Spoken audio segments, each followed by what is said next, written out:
teknik kedua dipanggil sebagai flowchart. Dan flowchart ni kita menggunakan simbol untuk menunjukkan transaction processing, pemprosesan urus niaga melalui sistem. Okey, menunjukkan pemprosesan urus niaga dan aliran data di dalam sistem. Using a pictorial representation, it's easier to understand and explain versus a detailed narrative. Okay, ini kita dah sebut dah. Describe an information system showing. Jadi, dalam flowchart, dia akan tunjukkan sistem maklumat dengan menunjukkan apakah input dan output, menunjukkan information activities ataupun aktiviti-aktiviti prosesan data. Dia menunjukkan data storage, dia menunjukkan data flow, dia menunjukkan decision step. Okay, menunjukkan keputusan-keputusan. Langkah-langkah keputusan. Dia kata kekuatan flowchart ialah they can easily capture control via decision points. Dia boleh dengan flowchart ni kita boleh menunjukkan decision point, di manakah keputusan-keputusan dibuat. Show manual versus automated process. Dengan flowchart ni kita boleh nampak apa yang berlaku secara manual dan apa yang berlaku secara computerized ataupun automated. Kalau DFD tadi, simbol storan ni bukan bermakna file fizikal. Dia can be anything. Boleh jadi storage ni ialah storage magnetic storage, iaitu storage dalam hard disk. Boleh jadi storan dalam file manual, dalam file file cardboard. Okey. Jadi maknanya dia tak semestinya dalam DFD dia tak tunjuk sama ada benda ni computerized ataupun tidak computerized. Tetapi dalam flowchart dia adalah detail, dia akan tunjukkan sama ada sesuatu proses itu dibuat secara computerized ataupun dibuat secara manual. Dalam flowchart kita boleh nampak. Okey. Tapi dalam flowchart ni simbol banyak. Oleh sebab dia nak tunjuk dengan detail sehingga ke tahap kita boleh tahu dia manual ataupun computerized, maka flowchart ni dia buat pun secara detail, dia buat secara detail, maka dia punya simbol dia pun banyaklah. Okey. Tetapi secara umumnya ada 4 kategori simbol di dalam flowchart, iaitu input output, simbol untuk processing, simbol untuk storage dan simbol miscellaneous, lain-lain simbol lah, simbol lain. Tapi yang utama ni input output, kedua ialah processing dan ketiga ialah storage. Lebih kurang sama juga macam DFD. Tapi DFD setiap satu kategori ni ada satu simbol saja, tetapi dalam flowchart setiap kategori ni ada banyak simbol. Okey, jadi dia memang banyak jenis. Jadi ni contoh-contoh simbol dalam input and output ni. Okey, simbol yang pertama ni simbol macam dekat sini segi empat atasnya macam segi empat tepat, tapi di bawah ni dia macam ada lentur. Okey, kenapa dia shape macam ni? Ini apa benda? Ini ialah dokumen. Okey, ini ialah dokumen. Kenapa dokumen dia tunjuk macam ni? Sebab dokumen kan biasanya dalam bentuk kertas. Jadi bila kertas kan lembut. Jadi bila kertas tu lembut, bila dia dia boleh kita buat macam kita boleh goyang-goyangkan dia macam bendera kan.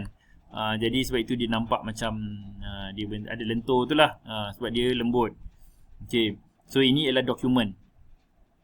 Kalau yang bawah dia macam bertindan-tindan. Ini ialah dokumen beberapa salinan. Yang second one tu. Ini ialah simbol dokumen beberapa salinan. Salinan 1, salinan 2, salinan 3 daripada dokumen yang sama contohnya. Okey. Yang ini input output yang umum. Okey, saya terus ni lah. Buka dia punya ni. Okey. Input output yang umum dan juga boleh kalau merujuk kepada journal dan ledger pun boleh menggunakan simbol yang inilah. Okey, simbol macam layang-layang ni. Seterusnya ialah simbol yang macam yang ni. Atas dia macam parallel line, tapi belah kanan dia macam half a circle. Belah kiri dia macam dia ada pointy. Ini dipanggil display. Kenapa simbol macam ni? Sebab kalau kita tengok monitor-monitor lama, monitor-monitor yang CRT, kalau monitor sekarang semua LCD dia nipis kan, tapi kalau monitor lama CRT tu dia kalau kita tengok from the side, kita tengok daripada tepi, dia punya shape dia macam ni, macam simbol ni. So ini ialah display, iaitu maklumat dipaparkan, medium yang mana maklumat dipaparkan. Information displayed by an online output device seperti terminal, monitor dan screen. Simbol yang bawah ni, simbol ni belah kiri dan kanan dia parallel, tetapi satu pendek satu panjang sikit. Jadi atas dia tu garis yang tidak parallel lah. Ni tak tahu apa nama simbol ni. Simbol ni bermakna online keying, iaitu memasukkan data secara online. Proses untuk memasukkan data secara online. Biasanya dia kata data entry by online devices such as terminal or personal computer. Maknanya mungkin kalau kerani dia kerja dia ialah key in dia data, maka kita akan gunakan simbol ini menunjukkan bahawa kerani tersebut dia key in data. Kalau yang ni, yang simbol bawah ni, dia macam simbol dua simbol atas ni, tapi dia ada dua garis yang menghubung. Ini ialah terminal atau personal computer. Maknanya dia menunjukkan komputer lah, maknanya lebih interaktif. Kalau display, maknanya kalau display saja dia nak tunjukkan bahawa proses yang dibuat ialah view information. Tetapi yang bawah ni ialah kita enter information. Tetapi kat sini lebih interaktif lah. Interaktif menggunakan alat online, iaitu komputer.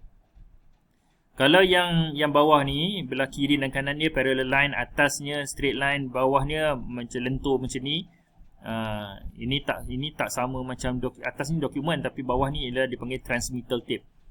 Dia adalah manually prepared control totals used for control purposes to compare computer generated total. Jadi kita nak bandingkan total yang dihasilkan oleh komputer dengan manually calculated. Kita gunakan transmittal tape ni. Kemudian kita ada proses-proses berkaitan dengan kita ada simbol yang berkaitan dengan proses. Simbol berkaitan dengan proses yang pertama ialah computer processing. Jadi computer processing kita gunakan simbol rectangle. Sebab simbol rectangle ini macam CPU. Jadi kalau anda ingat CPU kan, CPU komputer kan bentuk rectangle, kadang-kadang dia bentuk tinggi, kadang-kadang dia bentuk baring kan. Jadi yang ni macam simbol CPU lah. Ini computer processing. Kalau kita buat manual processing, bukan komputer punya proses, tetapi manual punya proses, kita gunakan simbol macam ni. Dua ni atas dan bawah ni selari dia punya line, tapi yang belah sini dia macam opposite. Okey, yang ni manual operation. Kenapa simbol ni digunakan untuk manual operation? Mungkin dia gunakan ni macam gambar balang kan. Balang kita guna apa? Kadang-kadang kita nak buat undian. Kita nak mengundi, kita akan kita nak mengundi contohnya lucky draw lah kan. Kita kerampelkan kertas, kita letakkan dalam balang tu, lepas tu orang akan masukkan tangan dia, akan ambil kertas satu demi satu kan. Jadi yang itu ialah manual proses. Jadi dia menggunakan simbol balang lah agaknya untuk manual proses. Ini saya punya saya punya interpretasi sajalah. Okey. Selain daripada tu, simbol proses yang lain ialah simbol macam almost square ni. Ini ialah auxiliary operation. A processing function performed by a device that is not a computer. Bila kita membuat pemprosesan tetapi bukan di atas komputer, jadi kita gunakan simbol yang itu. Ini ialah offline keying. Yang bawah dia ni, yang belah kiri dan kanan dia macam semicircle tu. Ini offline keying, iaitu kita memasukkan data tetapi di dalam device yang tak sambung dengan komputer. Macam dia bagi contoh offline cash register. Kadang-kadang kita ada cash register, tapi cash register kita tak sambung dengan kita punya sistem. Dia standalone kan cash register, kalau yang traditional lah. Jadi kita akan type dalam cash register tu untuk memasukkan item-item yang customer beli. Daripada cash register tu dia akan print out satu kertas yang panjang. Daripada kertas yang panjang lah baru kita akan membuat proses yang lain. Jadi yang ini kita menggunakan offline keying punya device, sebab kita tak simpan data tu dalam komputer. Ni kemudian storage symbol, iaitu macam mana kita simpan data. So kita jumpa data. Kalau kita simpan data dalam komputer, kita akan gunakan simbol silinder ni, gambar silinder ni. Gambar silinder ni menggambarkan magnetic disk atau drive. Data stored on a magnetic disk or drive. Walaupun kalau kita tak guna actual magnetic disk, instead kita guna SSD, solid state drive, pun dia akan gunakan simbol yang ni jugalah. Kemudian simbol yang macam huruf Q ni, ini ialah magnetic tape, iaitu data yang simpan dalam tape, tapi bukan dalam disk. So yang simpan dalam tape kita gunakan simbol yang ini. Biasanya kalau syarikat akan gunakan magnetic tape kalau mereka nak backup data. Kemudian kalau kita guna file manual, file yang macam bentuk cardboard tu, kan, ataupun file Manila card tu, maka kita akan gunakan simbol ni, simbol segitiga ni. Dan kita boleh letakkan dia punya nombor, dia punya huruf dalam ni untuk menunjukkan apakah dia punya sequence dia. Dokumen-dokumen di dalam file ni disimpan mengikut apa? Dia disimpan numerically atau disimpan alphabetically ataupun by date. Okey.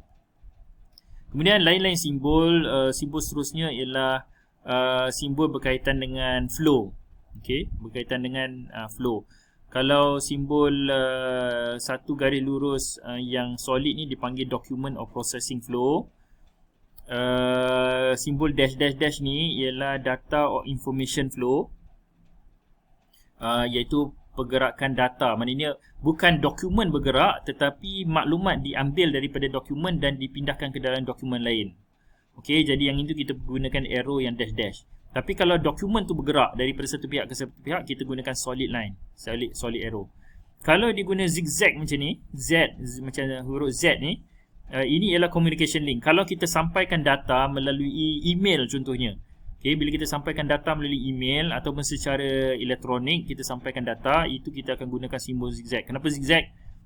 Sebab data bergerak, kalau macam telefon line kan, dia macam kejap ke kanan, kejap ke kiri, dia punya tiang-tiang tu kan. Jadi sebab itu dia gambar zigzag ni. Okay. Seterusnya simbol bulat. Simbol bulat ni adalah on page connector. Kalau gambar rajah kita dah terlalu banyak benda, kita nak buat satu line daripada, kalau kita nak tunjuk dokumen bergerak daripada satu tempat ke satu tempat, tetapi dah terlalu banyak benda dalam diagram kita boleh gunakan bulat ni sebagai macam tunnel lah. Dan arrow masuk ke dalam tunnel, lepas tu kita lukis satu tunnel tempat lain, arrow keluar daripada tunnel. Jadi menunjukkan bahawa dokumen tu pergi daripada satu tempat ke tempat lain. Kemudian kalau kita off page connector, kalau kita nak sambung antara dua muka surat, satu proses dia menghantar dokumen kepada satu bahagian lain, tapi kita tak muat nak lukis dalam muka surat yang sama, kita lukis dalam muka surat lain, maka kita akan gunakan simbol yang ini. Simbol yang macam dua parallel line, lepas tu dua semicircle ni, dia tak sama dengan yang ni. Yang ni rounded, yang ini macam dia sharp kat sini kan. Okey. Ni ialah simbol terminal. Simbol terminal menunjukkan di permulaan atau pengakhiran sesuatu proses. Okey, pengakhiran atau permulaan suatu proses. Simbol diamond yang macam ni decision point. Biasanya selepas decision point ni akan ada arrow pergi ke kanan dan ke kiri, atau ke kanan, ke kiri dan ke bawah ke. Maknanya dia akan keluar kepada dua choice lah. Sebab kat sini ada decision dibuat. Kemudian annotation. Annotation ni kalau kita nak tambah maklumat, kita nak masukkan description, kita akan gunakan annotation punya sign.